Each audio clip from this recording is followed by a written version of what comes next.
Guys, welcome to the universal mystery tarot 1111। तो आ गई मैं आपके लिए कलेक्टिव रीडिंग लेके। और टॉपिक आपने देखा ही है कि वो अपने दोस्तों से आपके बारे में क्या कहते हैं। फ्रेंड भी हो सकते हैं, उनके फैमिली मेम्बर्स भी हो सकते हैं, कोई भी हो, लेकिन आपके बारे में कहते क्या हैं ये इसकी रीडिंग है। तो ये जनरल होगी, कलेक्टिव होगी, जितना आपसे रेजोनेट हो उतना ही आपका है। बाकी चीज़ें छोड़ दे किसी और के लिए। जो चीज़ें आपसे रेजोनेट नहीं करती है तो जितना करती है उतना ही आपका है। और ये जेंडर स्पेसिफिक रीडिंग भी नहीं है। तो प्लीज़ स्पिरिट बताएं जो भी इस रीडिंग को देख रहे हैं उनके पर्सन अपने फ्रेंड से मेरे व्यूवर्स के बारे में क्या कहते हैं, कहते क्या हैं। Lovers, hermit, 8 of Wands and the star.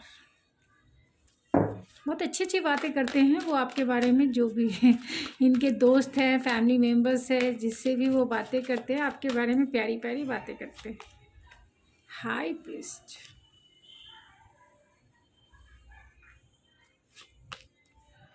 Five of cups, king of wands and five of pentacle. Bottom of the deck है 8 of cups. Oh my God. तो वो अपने दोस्तों से क्या कहते हैं, चलिए मैं 8 तो कार्ड को क्लेरिफाई कर लेती हूँ। 8 ऑफ कप्स को क्लेरिफाई कर, 8 of cups, 4 of wands, 5 of pentacles, magician, 5 of cups, oh my God, devil. सारे मेजर अल्काना कार्ड आ रहे हैं गाइस आपके लिए।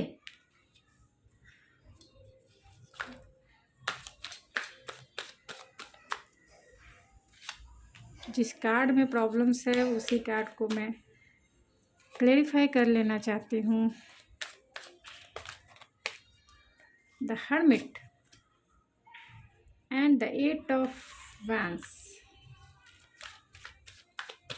क्यों डिसीजन नहीं लेते हैं एम्प्रेस के वजह से। King of wands, 10 of, bottom of the deck है 2 ऑफ पेंटिकल्स। तो आपके पर्सन जो हैं हो सकते हैं एरीज, लियो, सेजिटेरियस हो, सबसे ज़्यादा स्ट्रांग है। टॉरस, वर्गो, कैप्रिकॉन भी हो सकते हैं। कैप्रिकॉन सबसे ज़्यादा स्ट्रांग है, एरीज सबसे ज़्यादा स्ट्रांग है, टॉरस सबसे ज़्यादा स्ट्रांग है, वर्गो सबसे ज़्यादा स्ट्रांग है, जेमिनी, लिब्रा, एक्वेरियस में एक्वेरियस सबसे ज़्यादा स्ट्रांग है, एंड कैंसर, पाइसिस, स्कॉर्पियो में पाइसिस एंड कैंसर स्ट्रांग है, जेमिनी भी स्ट्रांग है, कैंसर एंड पाइसिस स्ट्रांग है, लियो स्ट्रांग है। तो एरीज, लियो तीनों साइन, यानी एरीज, लियो, सेजिटेरियस तीनों स्ट्रांग है। कैंसर, पाइसिस, स्कॉर्पियो में कैंसर, पाइसिस स्ट्रांग है। जेमिनी, लिब्रा, एक्वेरियस में जेमिनी एंड एक्वेरियस स्ट्रांग है। टॉरस, वर्गो, कैप्रिकॉन में तीनों एनर्जी, यानी टॉरस, वर्गो, कैप्रिकॉन तीनों एनर्जी स्ट्रांग है। तो वो अपने दोस्तों से क्या कहते हैं, वो अपने दोस्तों से कहते हैं अरे यार वो तो मुझे छोड़ के चली गई वो तो मुझे छोड़ के चली गई है, मैं क्या करूं। मैं उससे मिलना चाहता हूं, मैं उससे बातें करना चाहता हूं, मैं जाना भी चाहता हूं, बातें करना चाहता हूं, लेकिन वो मुझसे रूठ गई है, वो मुझसे नाराज़ हो गई है। और कहीं ना कहीं वो इस बात के लिए नाराज़ है क्योंकि मैंने उसे कमिटमेंट नहीं दिया। वो मुझसे कमिटमेंट, फैमिली और स्टेबल रिलेशनशिप चाहती थी, लेकिन मैंने उसे नहीं दिया। और नहीं देने की वजह से वो मुझसे रूठ गई, और जिसके वजह से उसने मुझे छोड़ दिया। तो वो अपने दोस्तों से यही कहते हैं कि वो मुझे छोड़ के चली गई, अब मैं उससे रिकनसाइल करूँ तो कैसे। उसने मुझसे कमिटमेंट मांगा था जो मैं उस टाइम नहीं दे सकता था, और अभी मैं चाहता हूँ उसकी तरफ आने के लिए, पीस चाहता हूँ, क्योंकि मैं उसके बिना रह नहीं सकता हूँ। मैं उसके लिए बहुत ऑब्सेसिव फील करता हूँ, क्या करूँ, बहुत बहुत ज़्यादा ऑब्सेसिव फील करता हूँ। वो मुझसे कमिटमेंट मांग रही है या मांग रहा है, लेकिन मैं बहुत फियरफुल था, दे नहीं सका। लेकिन मैं अभी उसको देना चाहता हूँ कमिटमेंट, एक स्टेबल रिलेशनशिप में जाना चाहता हूँ मैं। ये हाई प्रिस्टेस के कार्ड को भी क्लैरिफाई कर लीजिए spirit. Justice and queen, queen of source. तो ये पर्सन अपने दोस्तों से कहते हैं कि मैं उसकी बहुत वो कमिटमेंट मांग रही है, मगर मैं उसे कमिटमेंट कैसे दूँ। मैं उसकी तरफ बहुत अट्रैक्शन फ़ील करता हूँ, पुल फ़ील करता हूँ, एक मैग्नेटिक अट्रैक्शन है जो मैं उसके साथ फ़ील करता हूँ। फिज़िकली मैं उसकी तरफ बहुत अट्रैक्टेड फ़ील करता हूँ, बहुत ड्रॉन फ़ील करता हूँ। मुझे तो उसके साथ एक इंटीमेसी नाइट चाहिए, इंटीमेसी वाला लाइफ चाहिए। लेकिन वो मुझसे कमिटमेंट मांगती है, बोलती है कि चलो अगर ऐसे ऐसे फैमिली नहीं मान रही है तो तुम मुझसे कोर्ट मैरिज कर लो, लेकिन कर लो जानू। देखो गाइज, मैं इससे जिस जैसे हो रही है मैं आपको वैसे ही इन दोनों का डायलॉग मैं बता रही हूँ, ख़ासतौर से आपके पर्सन का डायलॉग बता रही हूँ कि आपके पर्सन ने कैसे कॉन्वर्सेशन किया होगा अपने फ्रेंड से कि मैं बस फिज़िकली उससे बहुत अट्रैक्शन फ़ील करता हूँ। मैंने इस रिलेशनशिप में उतना काम भी नहीं किया, लेकिन मैं बहुत ड्रॉन फ़ील करता हूँ और वो मेरी लाइफ़ की सनशाइन थी, वो मेरे लाइफ़ का सनशाइन था जिसकी वजह से मुझे बहुत हैप्पीनेस फ़ील होता था। उसके अराउंड मुझे ऐसा दिखता था जैसा लगता है कि मानो पूरा सूरज की रोशनी ही मेरे घर आंगन में फैल गई हो, मेरे दिल के आसमान में उसी का साइन है। तो मैं उसके बिना रह ही नहीं सकता हूँ और वो मुझसे नाराज़ हो गई। मैं उससे बातें करने से भी डरता हूँ क्योंकि वो मुझसे बात नहीं कर रही, उसने मुझे ब्लॉक कर दिया है। मुझे सारे सोशल मीडिया प्लेटफॉर्म पे उसने मुझे ब्लॉक कर दिया है, मैंने भी उसको ब्लॉक कर दिया। अब दोनों ब्लॉक हैं, तो मैं उसे मैसेज कैसे करूँ, कॉल कैसे करूँ। मुझे पता है कि वो नाराज़ है क्योंकि मैंने उसको कमिटमेंट नहीं दिया। वो चाहती थी स्टेबल रिलेशनशिप, जो मैंने नहीं किया। अब मैं चाहता हूँ बैलेंस कम्युनिकेशन करना चाहता हूँ उससे। अगर वो कहती कि कोर्ट मैरिज करना तो चलो भाई मैं तैयार हूँ, क्योंकि मैं उसके बिना नहीं रह सकता हूँ और उसकी रिस्पेक्ट भी करता हूँ क्योंकि वो बहुत इंट्यूटिव है, बहुत स्मार्ट है, बहुत इंटेलिजेंट है, ऐसी वैसी तो है नहीं। बहुत स्मार्ट है वो, बहुत इंटेलेक्चुअल है, लॉजिकल माइंडसेट है उसका। तो उससे मैं डरता इसीलिए हूँ क्योंकि मैं उसके कॉन्वर्सेशन में फंस जाता हूँ। उसके सवालों का जवाब मेरे पास तो नहीं है, लेकिन मेरे नज़र में वो बहुत इम्पॉर्टेंट है। मैं उसे अपने दिल की रानी मानता हूँ, दिल का राजा मानता हूँ मैं उन्हें, और बहुत रेस्पेक्ट करता हूँ क्योंकि वो बहुत स्पिरिचुअल है, इंट्यूटिव है एंड बहुत इमोशनल भी है, सेंसिटिव भी है एंड बहुत लॉजिकल भी है एंड इंटेलेक्चुअल भी है। यही वजह है कि मुझे उसके लिए बहुत अट्रैक्शन फ़ील होता है, ड्रॉन फ़ील होता है। लेकिन करूँ तो क्या करूँ, मैं तो उसके साथ मैं तो एडवेंचरस करने के मोड में था, उसके साथ टाइम पास करने मतलब था कि चलो एक कैजुअल लड़की है, कैजुअल लड़का है, थोड़ा बहुत टाइम बिता लिया बस। लेकिन जैसे जैसे टाइम बीतने लगा मैं उसके साथ क्लोज़ होने लगा। अब इतना क्लोज़ हो गया कि मुझे ही नहीं लगने लगा कि मैं उसके बिना रह सकता हूँ। और जब उसने मुझसे कमिटमेंट मांगा, मैं उस समय देने के लिए एबल ही नहीं था कि मैं उसे कमिटमेंट, मैं उम्र भर का वादा उसे कर दूं कि मैं तुमसे शादी करूंगा। मैं उस समय देने के लायक ही नहीं था क्योंकि मेरी फाइनेंशियल कंडीशन स्टेबल नहीं थी। अब मैं स्टेबल हो चुका हूँ, अब मैं चाहता हूँ उसकी तरफ जाना, मैं चाहता हूँ उससे मैरिज करना, और इसके लिए मैं बहुत होपफुल हूँ, ऑप्टिमिस्टिक हूँ, चाहता हूँ उसे मैनिफेस्ट करना। लेकिन क्या करूँ, वो उसने ही मुझे ब्लॉक कर दिया, उसने ही मुझे छोड़ दिया कि अगर तुमने कमिटमेंट नहीं दिया तो ठीक है। मैंने उससे थोड़ा सा डिस्टेंस क्रिएट क्या किया, उसने तो मुझे ही ब्लॉक कर दिया, उसने तो मुझे ही सीधा कट ऑफ कर दिया अपने लाइफ से। अब मैं बहुत अनाथ, अकेला, बेचारा फील करता हूँ। मैं पावरफुल होकर भी मैं उससे अपने लाइफ में, मैं पावरफुल होकर भी मैं बहुत अबैंडनमेंट फील करता हूँ, अनाथ फील करता हूँ। करेज नहीं है कि मैं उसके पास जा सकूँ और उसे अपना बना सकूँ, क्योंकि उससे मुझे डर लगता है, क्योंकि वो बहुत पावरफुल है, बहुत पावरफुल पर्सनालिटी है उसकी। इतनी पावरफुल है कि उसके पास सारे रिसोर्सेस है, बहुत पावरफुल है वो।